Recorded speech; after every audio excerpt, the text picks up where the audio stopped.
did football go from looking like this to this? And then Ronaldo!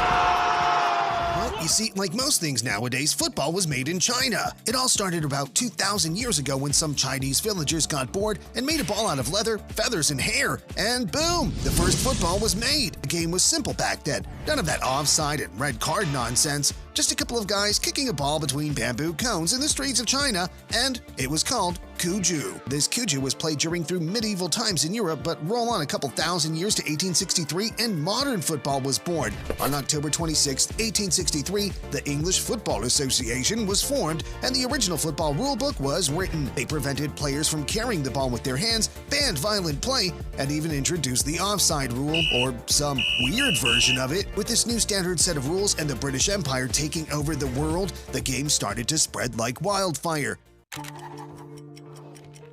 On May 21, 1904, FIFA was born. Around this time, some of the biggest football clubs we know today were created as leagues started to form and clubs started to play against each other. But in 1930, football would change forever. The first ever World Cup was played. Football became a global phenomenon, but not for long because football was about to enter its dark ages. In 1939, some Austrian man with a mustache wanted to conquer the world and kicked off some war you might have heard of.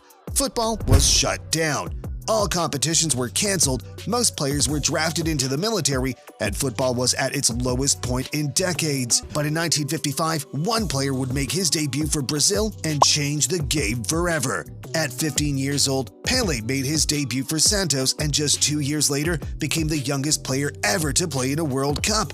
17 years of age and Pelé tore it up. 2 goals in the final, and Pelé became the youngest World Cup winner, a record that he still holds today. This World Cup birthed the first football superstar, a player who was not only a football player but a cultural icon. Pelé picked up another 2 World Cups for Brazil and a few goals along the way. Even though most of these goals were in friendlies, that doesn't stop him from flexing them on the gram. But at the same time that Pelé was cooking up a Brazilian legacy, Europe was about to cement itself as the home of football with the creation of the European Cup. 16 teams from across Europe came together to fight for the trophy.